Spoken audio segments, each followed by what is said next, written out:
Amén. Así que por amor a aquellos que están nuevos en medio nuestro, estamos atravesando un recorrido por el Sermón del Monte y justamente estamos entrando a lo que es conocido como el Padre Nuestro. Y quiero que vayamos en palabra de oración para hablar con nuestro Padre, para que sea Él dando gracia y favor y hablando a nuestras vidas. Padre, en este momento, en medio del gozo, de la alegría, del estar juntos, queremos detenernos frente a tu palabra. Sabemos, Dios mío, que este es un momento sagrado donde es la oportunidad de tú hablar a nuestras vidas, Señor. Padre, una vez más, glorifica a tu Hijo mediante tu palabra, que podamos ser edificados, Señor. Mis hermanos y yo pedimos que tu presencia a través de tu palabra sea real en nuestras vidas. Como acostumbramos, Señor, ponemos nuestra mano en nuestro corazón y pedimos que tu palabra, que lo que vamos a predicar no sea solo depositado en nuestra mente para entenderlo, sino en nuestro corazón para ponerlo por práctica, Señor. Ayúdanos, Dios, a tener un tiempo edificante en tu palabra. En el nombre de Jesús. Amén y amén. En nuestro recorrido por el Sermón del Monte hemos llegado al capítulo 6. El domingo pasado estuvimos viendo dos peligros a los que el Señor nos llama la atención. El primero de estos peligros es a tener cuidado con no hacer un tipo de oración que Cristo la identifica como una oración hipócrita. La palabra hipócrita ahí es la palabra de actor. Un hipócrita en el tiempo romano era un actor. Amén. Y Cristo está haciendo la advertencia de que tengamos cuidado. Hay, diríamos, según estos versos, por lo menos, hay otro tipo de oración, pero en este Sermón del Monte Cristo ubica por lo menos tres tipos de oración. La primera la encontramos ahí, la vimos el domingo pasado, versículos 6. Mas tú cuando ores, entra en tu aposento y cerrada la puerta, ora a tu Padre que está en los cielos, y tu Padre que ve en lo secreto te recompensará en público. Y orando no uséis vanas repeticiones como los gentiles, que piensan que por su palabrería serían oídos. Amén. Habla de dos peligros. Primero, la oración hipócrita, verso 5. Amén. Cuando ores no sea como los hipócritas. Y luego entonces está la oración gentil. A diferencia de la oración hipócrita, la oración gentil se constituye por vanas palabrerías. En otras palabras, el hipócrita ora para ser visto y aplaudido por los hombres. El gentil, de alguna forma, entiende que a través de su oración puede manipular a Dios. Amén. Ahora, más que pensar en la forma, en el contenido de la oración, en el tiempo de la oración, el propósito de estos textos no es enseñarnos a orar partiendo de cuánto tiempo debemos dedicar a la oración o qué posición debemos adoptar a la hora de la oración. Si oras a las 3 de la mañana, a las 9 de la mañana, a las 3 de la tarde, a las 7 de la noche, eso no es lo relevante. Si oras por 2 horas, 3 horas, eso no es lo relevante. Si oras en el templo, en el baño, si oras acostado, si oras de pie o hincado, la Biblia muestra ejemplo para todo esto. Amén. De lo que trata es la oración aquí es, o lo que tiene que ver es, ¿cuál debe ser el contenido de nuestra oración? Y esta mañana comenzamos una conversación a la que le hemos titulado una radiografía a nuestras oraciones. A veces nosotros nos preocupamos mucho por saber o aprender el tiempo, la forma, el estilo, el lugar a donde debemos orar. De hecho, yo asumo que usted ora. ¿Cuántos oran aquí? Amén. De alguna manera, quizás media hora, 5 minutos, 2 horas, 3 horas. Yo no sé cuál es su estilo o lo que a usted le resulta más.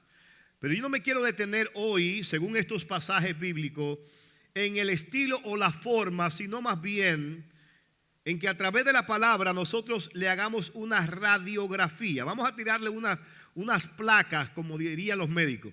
Vamos a tirarle unas placas a nuestra oración para saber qué tanto nuestras oraciones se parecen al modelo que Cristo dejó.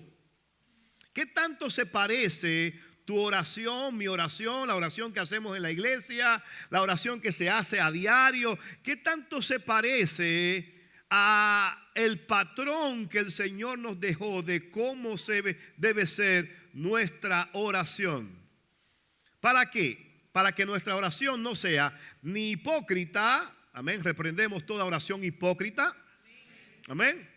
Si a la hora de orar usted se satisface y dice, wow, pero es que yo fluyo con una manera tan natural y unas palabras tan bonitas que hasta parezco que hablo. Y si la gente dice, wow, qué oración, ya, te aplaudieron, ya cobraste. Amén. Esa es la oración hipócrita.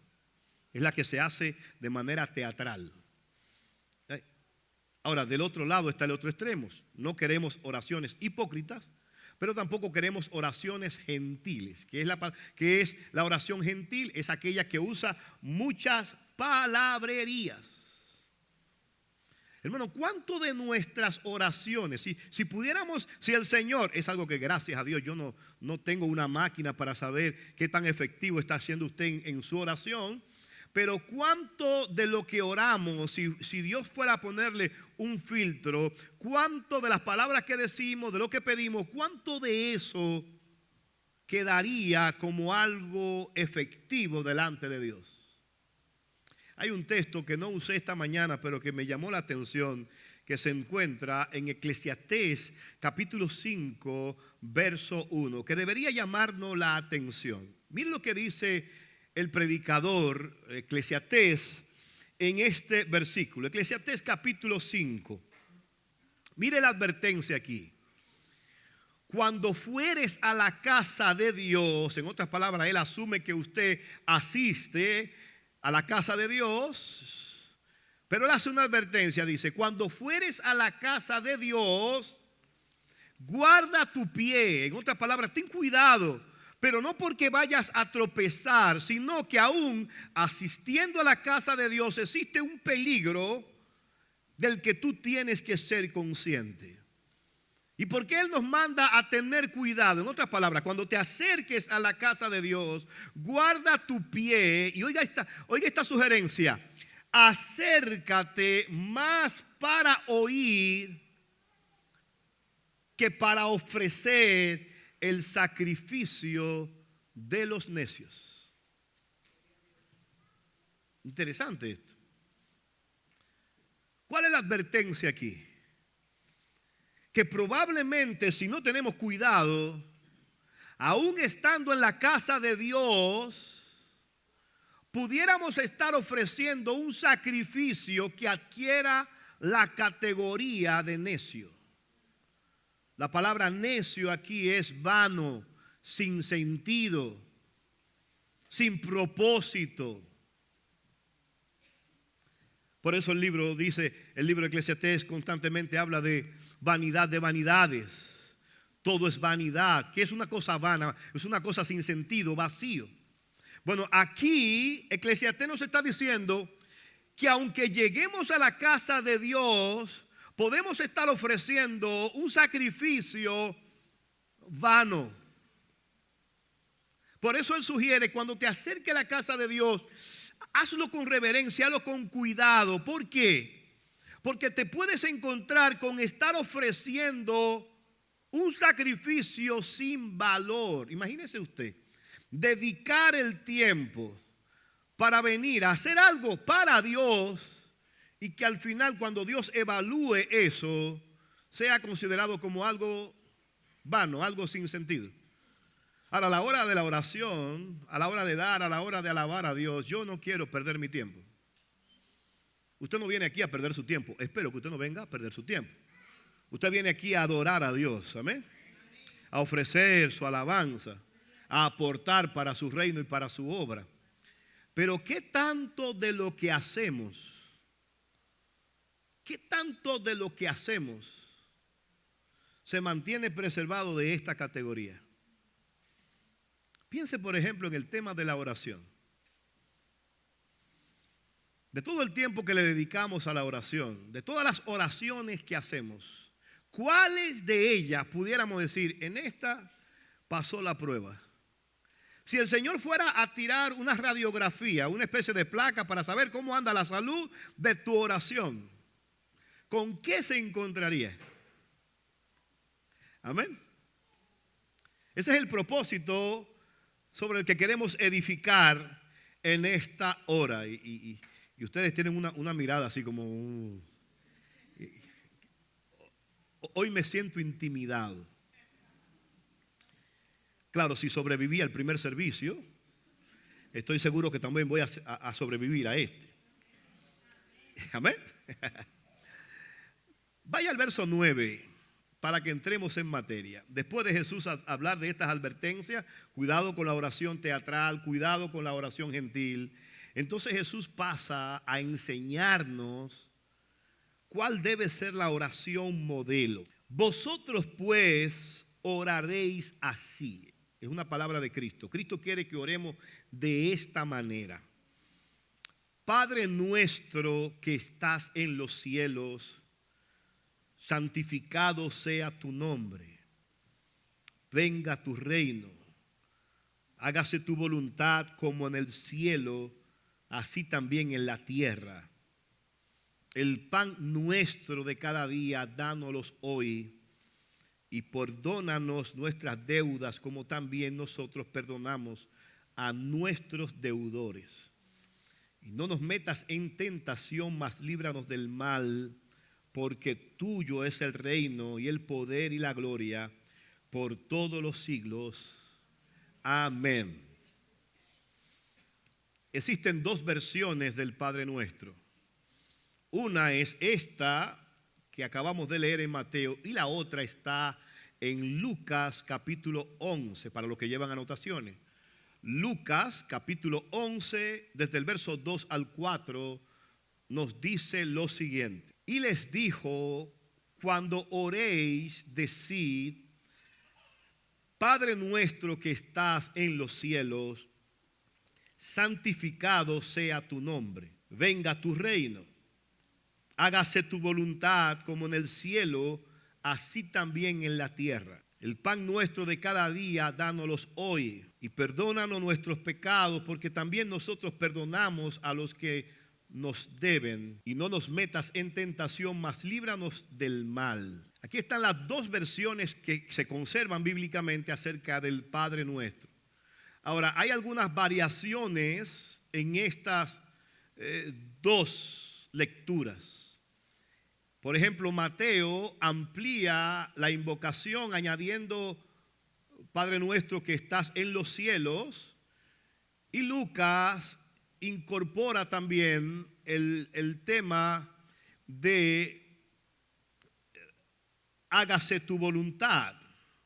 Existe un debate en el mundo académico, en el mundo de estudios, sobre cuál de las dos versiones representa el texto más antiguo. ¿Fue Mateo o fue Lucas? ¿Dónde fue que realmente Jesús dijo esta oración?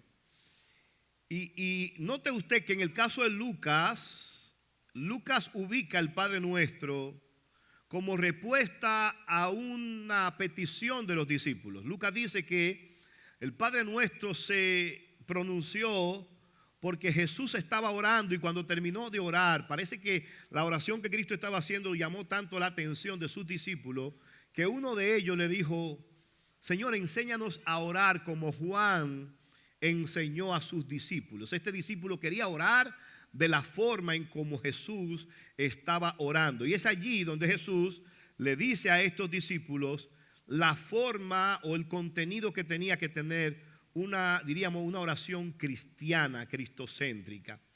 En el caso de Mateo dice que el tema del Padre Nuestro fue pronunciado por Cristo en medio del Sermón del Monte, o sea que es la que nosotros estamos utilizando. Ahora bien, aquí no hay una contradicción. No hay una contradicción aquí. No hay una contradicción entre Lucas y Mateo. Lo que debemos nosotros resaltar es que ambas historias nos ponen en relieve que era la forma en cuanto a contenido de las cosas a las que Jesús prestaba atención a la hora de orar. Y nosotros hoy vamos a, de alguna forma, comparar nuestras oraciones con las oraciones de Jesús.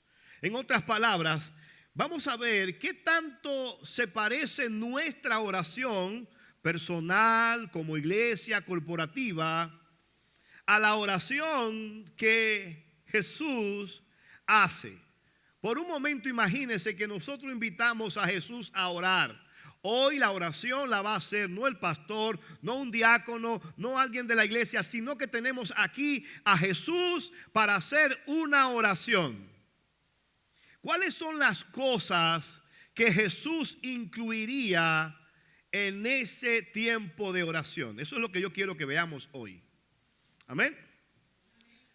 ¿Por qué? Porque si meditamos en el contenido de la oración de Jesús y lo comparamos con el contenido de nuestras oraciones, nosotros veremos qué tanto nos acercamos o qué tanto nos alejamos del modelo que Cristo dejó. Amén. ¿Qué tan cerca estamos del modelo? ¿O qué tan lejos estamos de ese modelo? Vamos a dividir esto en dos grupos de oración. La primera está formada por las primeras tres peticiones y el segundo grupo por las últimas 3 o 4. Digo por las últimas 3 o 4 porque algunos dicen que el Padre Nuestro habla de 6 peticiones. Otros dicen no son 6, son 7. Pero vamos a irla paso por paso. Amén. ¿Estamos listos? Amén. Ok. Mire esto. Las 3 primeras peticiones del Padre Nuestro, las 3 conforman una especie de unidad coherente que se enfoca en un tema específico que tiene que ver con la honra y la manifestación de Dios. Ahora, escuche esto. Cuando nosotros vamos a orar, en la mayoría de los casos, comenzamos la oración diciendo: Señor, ayúdame. Amén. O Señor, bendíceme. Amén. O Señor, resuélveme. ¿Sabe que alguien notó y dijo: con razón somos ovejas? Porque las ovejas siempre viven con me. Señor, bendíceme, sálvame, ayúdame, restáurame. ¿Se da cuenta? Ahora, yo no estoy diciendo que eso esté mal. Lo que probablemente esté mal es que usted, desde que comience su oración, comience con el me primero. ¿Cómo oraba Jesús? ¿Y cómo nos dice Él que nosotros debemos hacerlo? Vaya conmigo ahí. Verso 9. Vosotros pues oraréis así: Padre nuestro que estás en el cielo.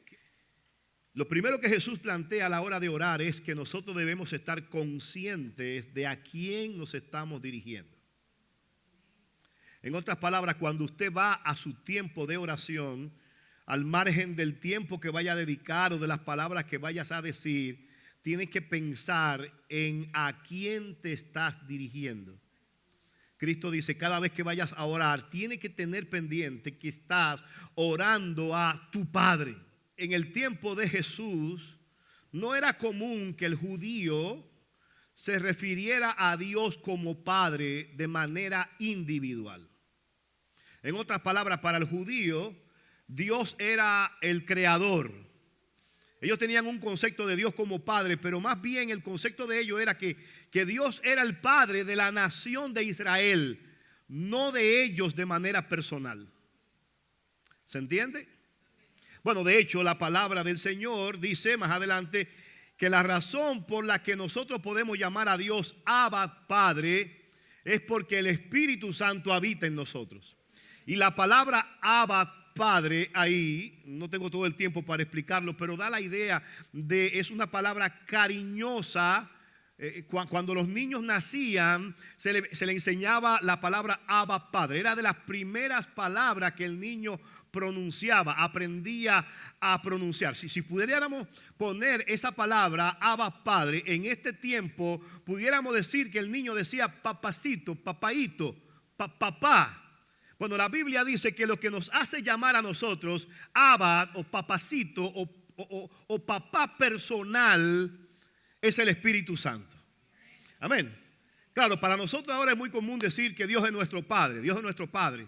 Pero para el tiempo de Jesús no era tan común. La gente hablaba de Dios como el creador, la gente hablaba de Dios como el sustentador, como el proveedor, pero difícilmente lo veían como un Padre personal para nosotros. Amén.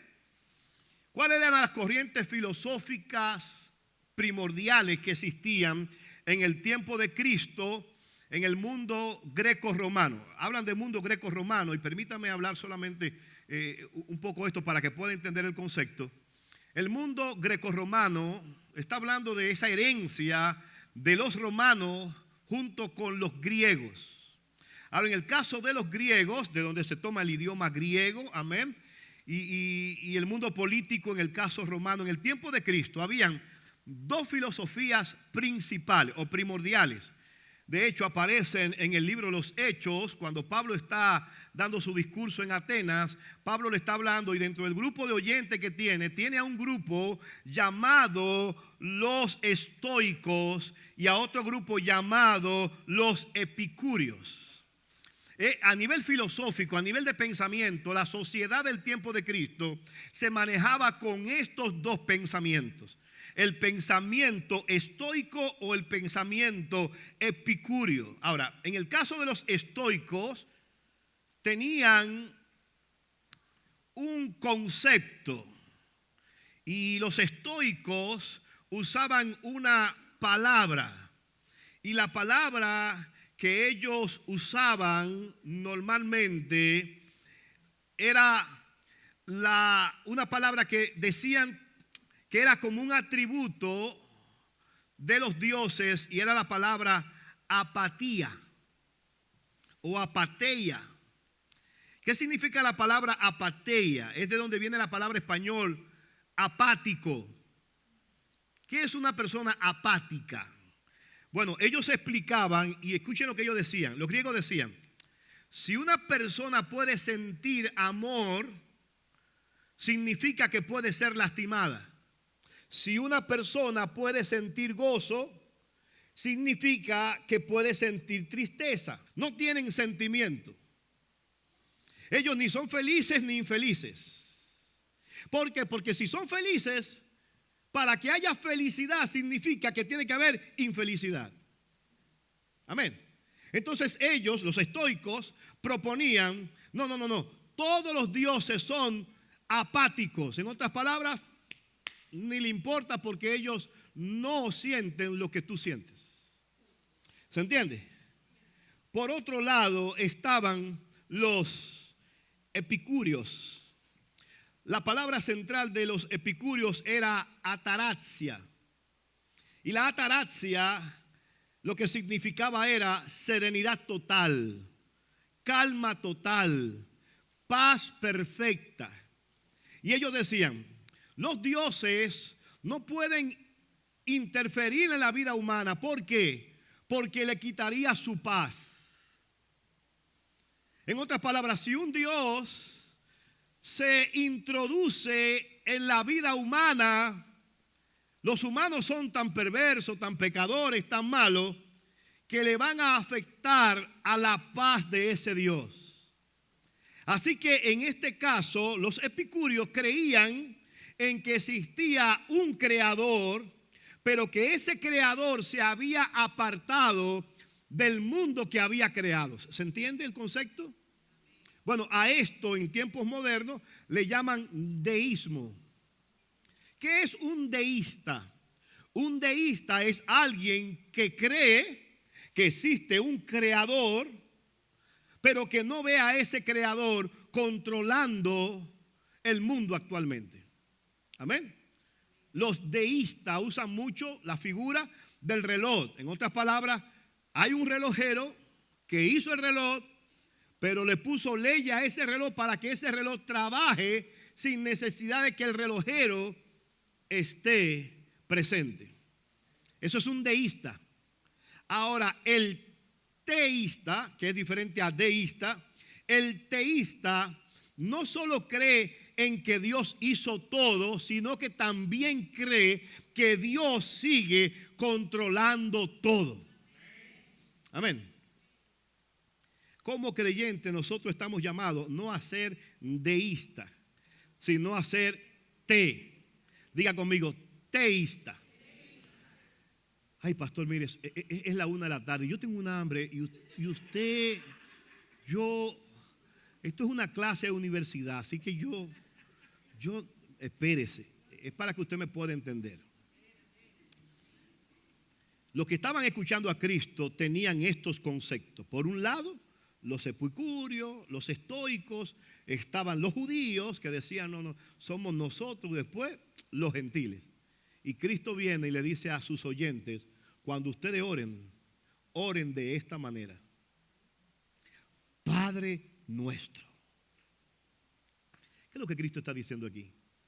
Cristo está diciendo, ese Dios que te han enseñado, que creó el cielo, la tierra y todo lo que existe, no es un Dios que está lejano, no es un Dios que vive indiferente, no es un Dios apático, no es un Dios que no te cuida, es un Dios que tú puedes llamarlo como Padre, Padre nuestro que estás en los cielos.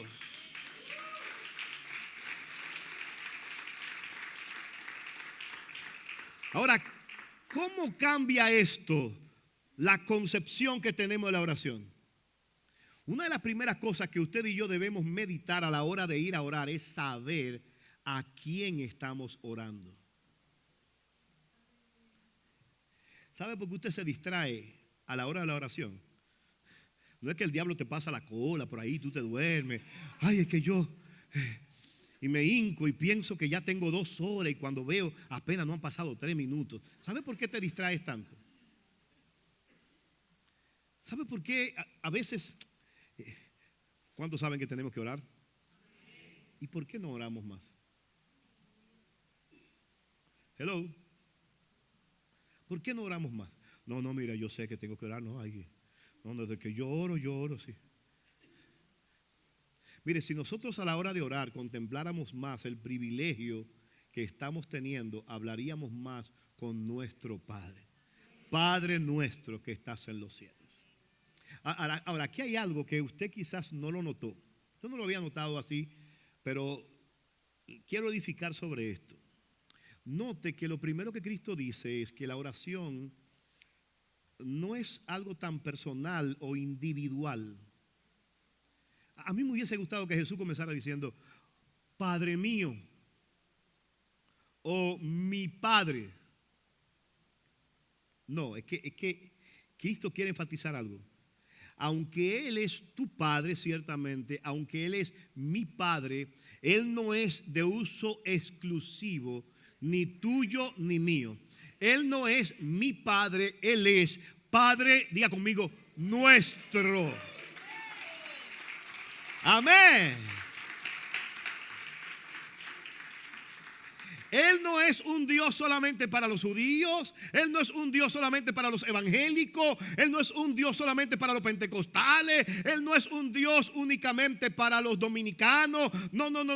Cuando voy a orar, puedo tener la seguridad de que voy a hablar con un Padre que, aunque me pertenece y a veces lo siento tan cerca que lo siento como mío, tengo que entender que más que mío, Él es Padre nuestro. Amén. Padre nuestro que estás en los cielos. Y aquí está la diferencia. En otras palabras, Cristo está diciendo, mira, Él no solamente es tu Padre, sino que tú debes entender y dedicar tiempo a contemplar que con quien tú vas a hablar no es alguien humano de esta tierra. Aleluya. ¿Cuántos tienen ese amigo o ese familiar o esa compañía que tú sabes que te va a respaldar? Amén. Usted lo tiene. Usted dice, mira, cuando yo llame a ese, yo sé que ese me resuelve. Mira, si ese tiene, yo puedo estar seguro, porque ese a mí no me dice que no. ¿Alguien tiene a alguien así? Si usted lo tiene, cuídelo. O sea, amén. Bueno, yo tengo a alguien así. Amén. Y la bendición que yo tengo es que el mío no está aquí. Por tanto, Él no depende ni obra según las leyes de aquí. Amén. Porque el mío se encuentra allá. Padre nuestro, que estás, diga conmigo, en los cielos. Ahora, escúchame. Sí, el problema es que en el cielo está todo resuelto y yo tengo trabajo aquí en la tierra. No, espérate. ¿Sabes lo que te está diciendo? Que todavía el cielo controla. Que tu Padre no está limitado a este cosmos, sino que Él está por encima del cosmos. Él es sui generis. Él es único en su clase. Él no tiene comparación. Él está por encima de la creación. Padre nuestro que estás en los cielos. Amén. Denle un aplauso fuerte al Señor.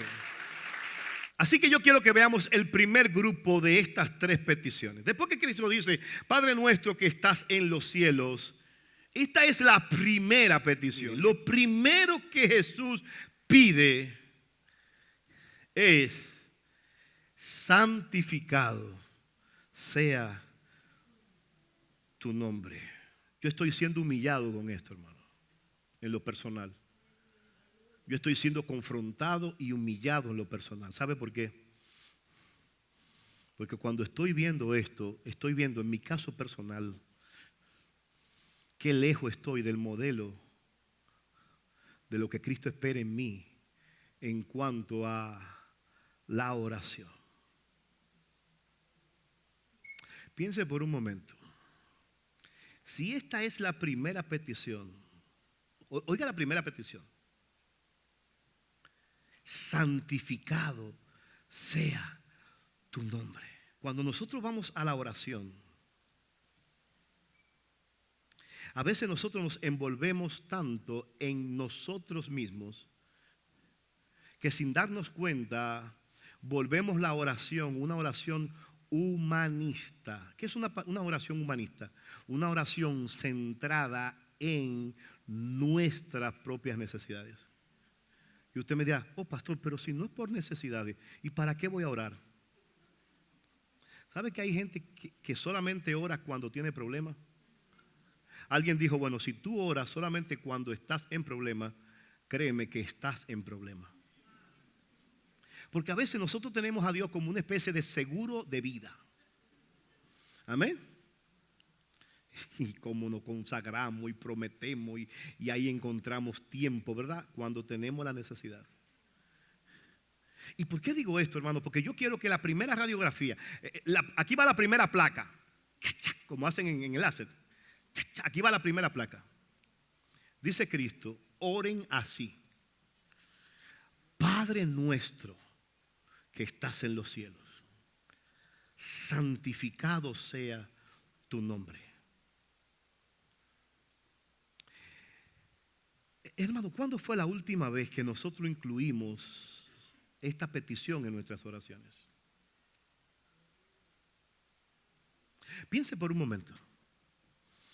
¿Cuándo fue la primera vez que nosotros nos movimos del lugar y decidimos poner a Dios?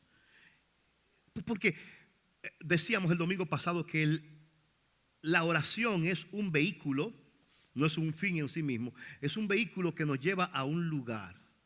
O sea, la oración es el mecanismo para llevarnos a Dios. El problema de nosotros es que en la mayoría de los casos nuestras oraciones se basan más en nosotros que en la gloria de Dios. De hecho, en estos primeros 3 grupos, yo quiero que usted vea ahí conmigo la palabra. Mire, verso 9: vosotros pues oraréis así: Padre nuestro que estás en los cielos, santificado sea tu nombre, venga tu reino y hágase tu voluntad como en el cielo, así también en la tierra. Escúcheme, hay un énfasis aquí en una palabra que yo quiero que usted la subraye, o si es posible le haga un círculo, porque esta palabra está presente en las primeras 3 peticiones. ¿Cuál es la palabra? Es la palabra tú. ¿La notó? Oren así, dice Cristo. Oren de esta manera. Pidan por esto. ¿Y qué debemos pedir? Pidan: Padre nuestro que estás en los cielos, santificado sea tu nombre, venga tu reino y se haga tu voluntad.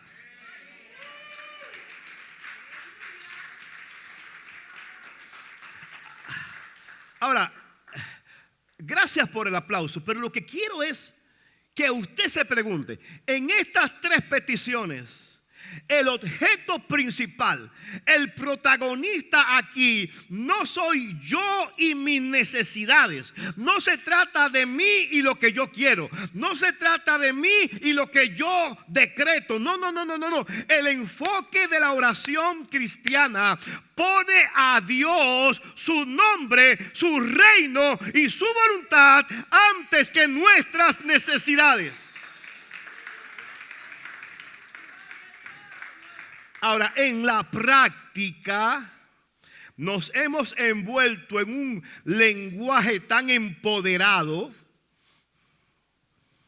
que parecería que Dios ha pasado a ser una especie de mago que está allá. ¿Se acuerdan de Aladino y la lámpara maravillosa? ¿Se acuerdan? La frotamos y de la lámpara sale el supergenio.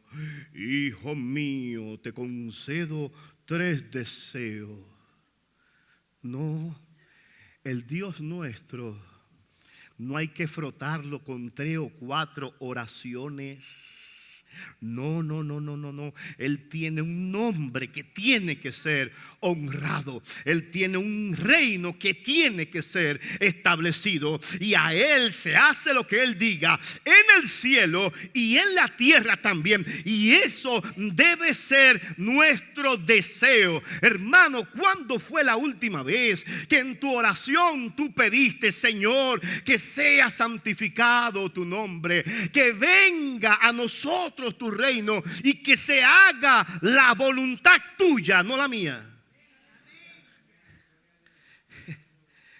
Yo cuando vi esto, yo me arrepentí. Yo dije: Señor, perdóname.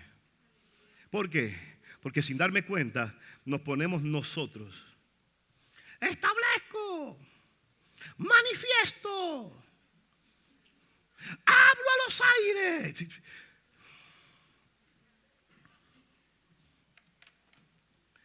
En serio.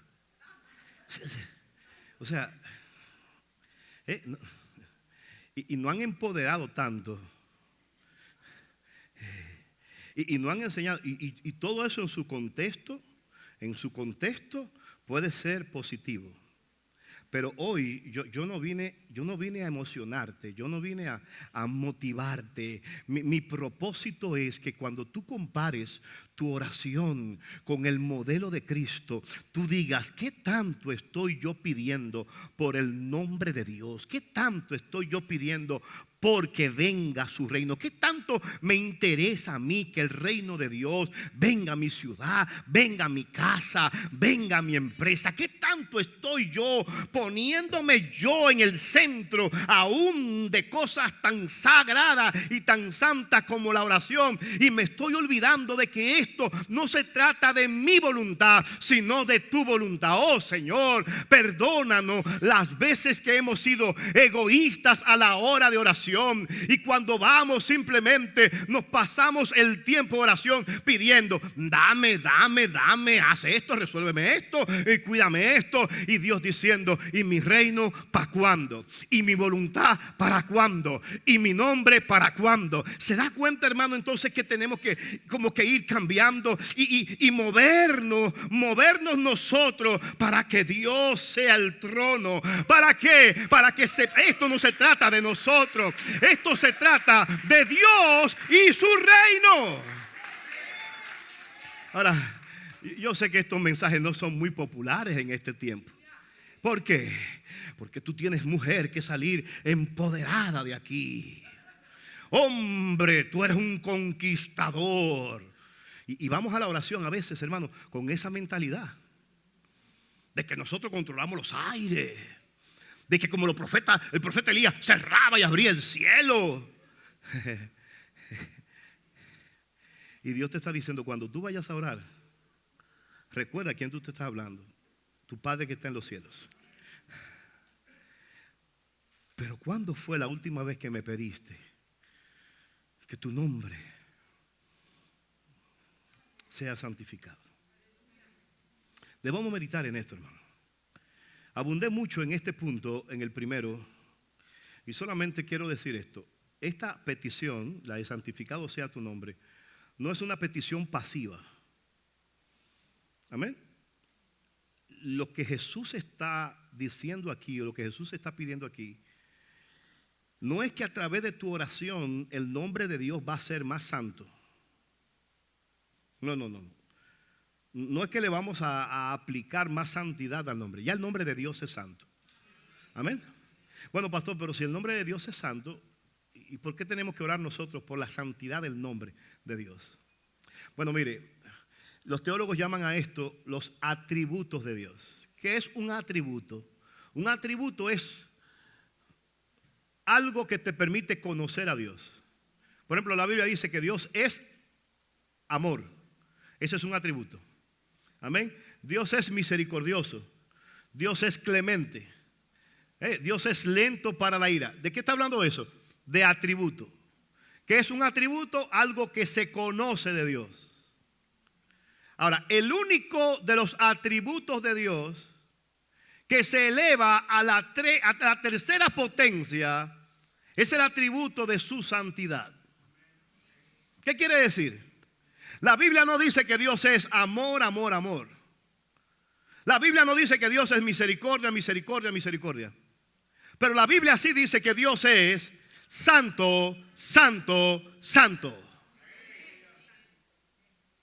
Y lo que Jesús está diciendo aquí es que nuestra primera oración, nuestro primer deseo es que el nombre de Dios en nuestro entorno, en nuestra familia, en nuestro país, sea honrado, sea respetado, no sea tratado como cualquier otro nombre. Hermano, al día de hoy lamentablemente estamos frente a una generación que toma a Dios para cualquier cosa. No me sorprendería escuchar en algún momento a alguien llamar hasta a un perrito o a un gato Shaddai, Jireh. Ven acá. No me sorprendería porque le ponemos el nombre de Dios a cualquier cosa. A cualquier disparate lo sellamos con la firma en el nombre de Jesús. No, hermano. Como creyentes no podemos caer en esto. No servimos a cualquier Dios. Su nombre tiene que ser honrado. Oh, gloria a Dios. Pero ¿cuándo fue la última vez que pedimos eso? Entonces aquí hay una tarea para incluir en tus oraciones privadas. Pide que el nombre de Dios sea respetado. En tu hogar, en tu negocio, en tu ministerio, en tu empresa, oh gloria a Dios, en la capital, en la ciudad. ¿Alguien me está entendiendo hoy? Que el nombre de Dios sea santificado. Si va a aplaudir, aplauda fuerte. Gloria a Dios en esta mañana. Hay una iniciativa que se está llevando a cabo ahora para el verano, donde se quiere aprovechar, es una iniciativa política y religiosa, donde se quiere aprovechar que se está celebrando el 250 aniversario de la independencia de América, de la Constitución de aquí, 250 años.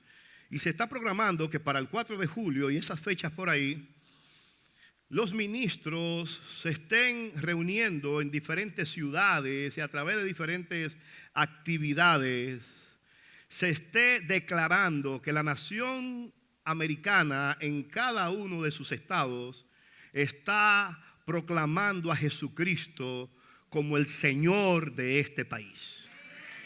Y eso es una bendición, hermano. Esa es una bendición. Ahora, yo quiero que usted vea esto, la oportunidad que estamos teniendo, hermano.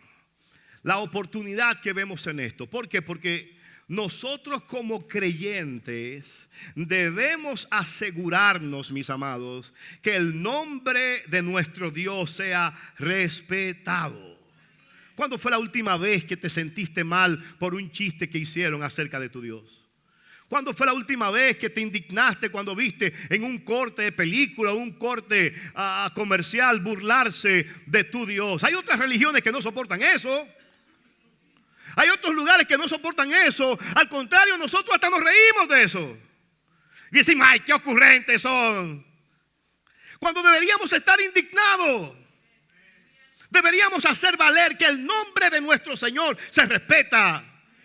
Aún en nuestro círculo debemos enseñar a nuestros hijos, hermanos, que el nombre de Dios no puede ser tomado en vano. Que aún al entrar a este lugar no estamos en cualquier lugar. Estamos frente a un nombre que merece respeto, que merece honor, que merece gloria. Su nombre sea santificado. El problema de nosotros ahora mismo es que nosotros no asociamos el nombre con la esencia de la persona. De hecho, nuestros nombres a veces tienen que ver con el abuelo, el papá. Recuerdo que en una ocasión mi madre dijo que Oliver venía de un galán de telenovela. Yo creo que ella estaba profetizando. Bueno, yo era galán, ahora soy galón. Pero mi esposa me ama, ¿verdad, mi amor? El problema con nosotros es que asociamos el nombre y le ponemos el nombre hasta de lo que aparezca ahí. ¿Cómo lo vamos a poner? Ay, cualquiera, total.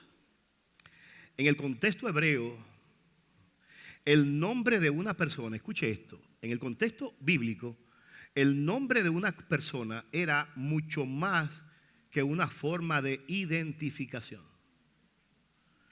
De hecho, habían culturas antiguas que tomaban tiempo para ponerle nombre al muchacho, porque cuando le ponían un nombre, ese nombre estaba expresando el carácter y la esencia de esa persona. En otras palabras, ¿se da cuenta el nombre de Jacob? Jacob te vas a llamar. ¿Por qué? Porque en esencia eres un usurpador desde que naciste. Por eso Dios a veces hasta le cambiaba el nombre a las personas. Abraham, ya no te vas a llamar Abraham, que es padre exaltado. Yo me imagino que cada vez que decían Abraham, Abraham sufría y decía, me dicen Abraham, que es padre exaltado, pero resulta que yo soy un padre que no tengo hijos. Soy un padre que no tengo hijos. Y Dios dijo, no, ya no te vas a llamar Abraham, te vas a llamar Abraham, que significa padre de multitudes. En otras palabras, el nombre estaba expresando el carácter y la esencia de quien llevaba el nombre. Así que cuando usted menciona el nombre de Dios, debe pensar en la esencia de lo que Dios representa. Hay muchos allá afuera, y me temo que aún aquí dentro, que no tienen esa convicción. ¿Por qué? Porque para ellos el nombre de Dios es un nombre entre muchos. No, mis amados, en nuestra oración debemos pedir, debemos proclamar que el nombre de nuestro Dios sea respetado. Santificado sea tu nombre. Santificado sea tu nombre. Por eso usted se da cuenta que a veces uno insiste en cuál debe ser nuestro comportamiento frente a la presencia de Dios. Y yo digo esto, hermano, con temor y temblor. Y padres que me están escuchando, por favor, quiero ser transparente, pero quiero hacer un llamado a la conciencia de cada uno de ustedes. No solamente para lo que tiene que ver con nuestras reuniones dominicales, tiene que ver para toda nuestra vida.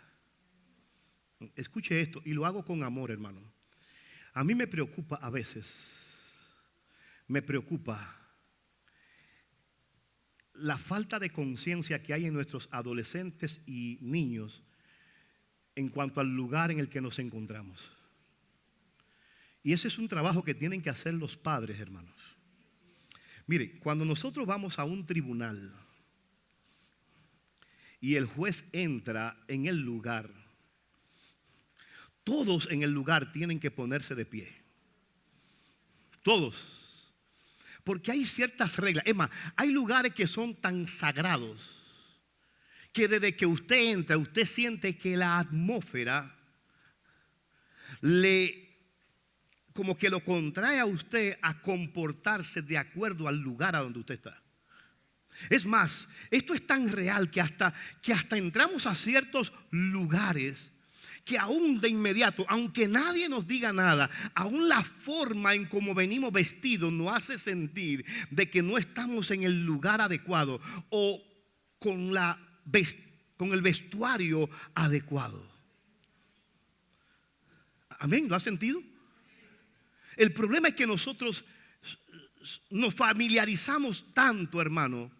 Somos tan latinos, nos amamos tanto que perdemos a veces la capacidad de saber que cuando estamos en este lugar, hermano, no solo por respeto a quien está aquí delante, sino por respeto al lugar a donde estamos, hermano. A veces nuestros comportamientos no se corresponden, hermano. Y nosotros como padres debemos instruir a nuestros hijos. Y no me estoy refiriendo únicamente a pararse a cada momento. Yo he llegado a la conclusión que parece que muchos de nuestros adolescentes sufren de la próstata, hermano. Yo asumo que el baño de nosotros, yo me imagino, hermano, porque tiene demasiado trabajo en los dos servicios. Porque a veces el adolescente se siente y no ha pasado 3 minutos cuando ya me paro. Ya que me paro a lo que sea. Y no importa lo que esté pasando aquí. Y a veces nosotros como adultos promocionamos eso. ¿Por qué? Porque a veces, independientemente de lo que aquí está corrigiendo, yo tengo tiempo para saludar al pastor que siga. ¿Cómo tú estás, muchacha? Mire. Llámame ahorita. Mire. Estuve pensando en ti la semana entera. Y aquí se está predicando. Pastor, ¿y qué usted quiere? ¿Que no saludemos? No. Yo lo que estoy diciendo es que si tuviéramos un poco de conciencia, el respeto va más allá de mí como persona o del que esté ministrando aquí. o del que esté haciendo el ministerio que esté haciendo. Se trata de que cuando nosotros venimos a esta reunión, no estamos en un lugar cualquiera. Estamos delante de un Dios cuyo nombre debe ser honrado. Santificado sea tu nombre. Santificado sea tu nombre. Si no tenemos cuidado, nuestros hijos asumirán que el venir a la iglesia es una oportunidad para jugar con el celular de mami. Y créame que lo he visto. Usted pasa y los niños no están conscientes del lugar. Ay, pastor, es que son niños. Son niños. Sí, pero por cuanto son niños, ellos deben ir aprendiendo que si no desean estar en la parte de arriba donde se le está instruyendo bíblicamente y él decide voluntariamente estar al lado suyo, que esté pendiente a lo que aquí está pasando, que aunque no se haga para su edad, no estamos en cualquier lugar, estamos en un lugar donde servimos a un Dios cuyo nombre tiene que ser santificado.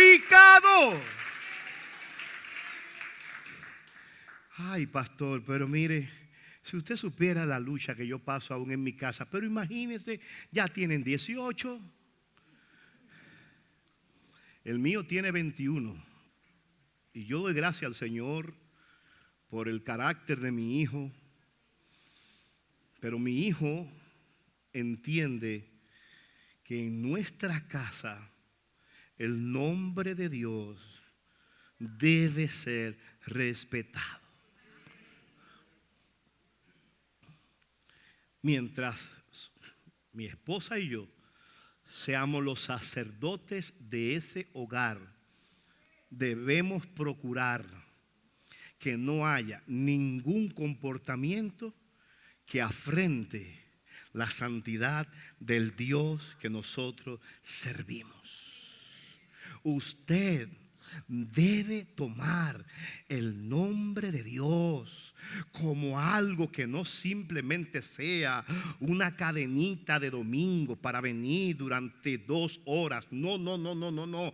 Que todo tu entorno, toda la atmósfera, que todo el que entra en contacto contigo le dé un corrientazo del cielo. ¿Por qué? Porque tú no te le andas riendo a cualquier chiste de doble sentido, porque tú no participas de cualquier conversación sin sentido. No es porque tú seas la gran cosa, ni el más santo, ni la más santa, no, es que sobre ti, aleluya, hay un nombre que es sobre todo nombre. Oh, gloria a Dios. Y ese nombre donde tú pisas tiene que ser santificado. Santificado sea tu nombre. Oh, Señor, que sea santificado tu nombre. Oh, gloria a Dios. Señor, que en nuestra ciudad tu nombre sea santificado. En nuestros hogares tu nombre sea santificado. En esta iglesia tu nombre sea santificado. Yo no sé lo que va a ocurrir en cualquier otro lugar, pero mientras nosotros estemos aquí, que tu nombre aquí sea respetado, sea honrado, sea valorado, santificado sea tu nombre. La segunda petición: venga tu reino. Ay, hermano, nos han invitado tanto a soñar que nosotros a veces pensamos que el reino nos pertenece a nosotros. Mira, el reino de Dios no se trata de nosotros, se trata de Él. Usted puede edificar. Le digo una cosa, mire. ¿Usted sabía que usted no necesita a Dios para comprar una casa? Usted no necesita a Dios para comprar una casa. Usted no necesita a Dios para obtener documentos migratorios. Existen miles de trucos para usted obtener eso sin necesidad de Dios. Usted no necesita a Dios ni siquiera para formar una iglesia. Usted no necesita a Dios. Realmente, usted no lo necesita. El asunto está de si estamos trabajando para nosotros o estamos trabajando para el reino de Cristo. Porque Cristo está teniendo un reino. Y ese reino está avanzando. Y ese reino está creciendo. Y ese reino es real, es genuino. Y lo mejor que nos puede pasar a nosotros es ser parte de ese reino. Así que venir a la iglesia, participar, orar y hacer todo lo que hacemos, no lo estamos haciendo para nosotros. Estamos trabajando para un reino que está por encima de mis ambiciones personales. Es más que mis sueños personales. No se trata del campeón que llevo dentro. No se trata del conquistador. No se trata del campeón. No. Se trata de que hay un rey que está llevando a cabo un reino y te está dando a ti y a mí la oportunidad de ser parte de ese reino. Y que lo que tú y yo estamos edificando no debe estar concentrado en mi propósito, en mi victoria, en mi reino, sino ubicarnos en que lo importante es que venga el reino de Él, que venga tu reino. Y lamentablemente eso se ha ido perdiendo, hermano. Parecería que cada iglesia está edificando un reino para sí. ¿Quién es tu cobertura? ¿Cuántos cargos hay ahí? ¿Bajo qué manto tú estás? Y a nosotros nos gusta eso. ¿Y cuánto tú cuidas? ¿Y cuánto? ¿Y qué tú? No se trata de lo que usted y yo podamos edificar. Lo que debemos preguntarnos hoy es: ¿qué tanto del reino estoy pidiendo? ¿Qué tanto estoy deseando? Esa expresión, que venga tu reino. No se trata de mi reino, de mis decisiones, no se trata de mi éxito, se trata del reino tuyo. Que venga tu reino. Tengo una mala noticia. Después que usted se esfuerce por vivir una vida de éxito, probablemente en la mayoría de los casos, lo más que te van a recordar es una o dos generaciones después de ti. Escúcheme, todo eso que usted publica en redes sociales, todo eso que usted sabe para demostrar que yo fluyo, que el Señor a mí me usa, todo eso está próximo a desaparecer. Amén. Y cuando usted y yo cerremos los ojos, nos van a llorar, pobrecito, pero después de un par de horas, llévenlo. Y no quiero ser trágico, pero eso es lo que nos toca. Ahora, voy a hacer un ejercicio. Ay, no. Yo declaro que cancelo esa palabra del pastor. Eso no va a pasar conmigo. En el nombre de Jesús voy a marcar mi generación y voy a asegurarme de que nunca se olviden que yo estuve aquí. En serio. ¿Está bien? ¿Cuántos saben el nombre de su padre y su madre? Levánteme la mano. ¿Usted se sabe el nombre de su padre y su madre? Levánteme la mano para saber. Hay muchos huérfanos aquí, hermano. Ay, mi madre. ¿Y qué le pasó a usted, hermano? ¿No le dijeron que? ¿Cómo se llama su mamá y su papá? Santo. En serio, si usted conoce el nombre de su papá y su mamá, levánteme la mano. Ahí estamos, exacto. Gloria a Dios. Ahora levánteme la mano los que se acuerdan del nombre de abuelo y abuela. De la abuela materna y ahora del abuelo y la abuela paterno. Seguimos, excelente. Estamos en 2 generaciones. ¿Cuántos se acuerdan del nombre del bisabuelo? Aleluya. Estamos bajando. Bájenla. ¿Cuántos se acuerdan? No me haga trampa, estoy hablando del papá y la mamá. No de uno, del papá y la mamá. Del nombre del tatarabuelo. ¿Qué pasó? Hello. ¿Qué pasó? Repito. ¿Cómo se llama alguien? Voy a invitar a comer aquí a alguien que se ponga de pie y me diga: mire, mis tatarabuelos se llamaban fulano de tal y perencejo de tal. Vamos, hay una comida gratis. ¿Dónde está? ¡Wow! ¿Y qué pasó? Pues usted cree que usted lo van a recordar después de 2 generaciones más. Que hay gente sacando cuentas. No, mira, lo que pasa que el pastor me agarró fuera de base, pero Y antes que usted le pregunte, ChatGPT, Chat, ayúdame. Apareció uno aquí. No, espérese. Aquí apareció uno. Yo creo que según me dijeron, se llamaba, ¿cuál era? No, porque ese era el tío de fulano. No haga mucho ejercicio mental. Lo que yo quiero que usted sepa, hermano, que muchas veces por todo lo que usted lucha, por todo lo que usted se esfuerza, por todo lo que usted se preocupa al día de hoy. Usted quiere, le invito a un viaje, mire, aquí cerca, usted agarra la misma Lonjo, al lado del edificio de nosotros. Ay, hermano, hay 2 lugares preciosísimos ahí. Uno a la derecha y otro a la izquierda. Son 2 basureros metálicos. Amén. Ahí están.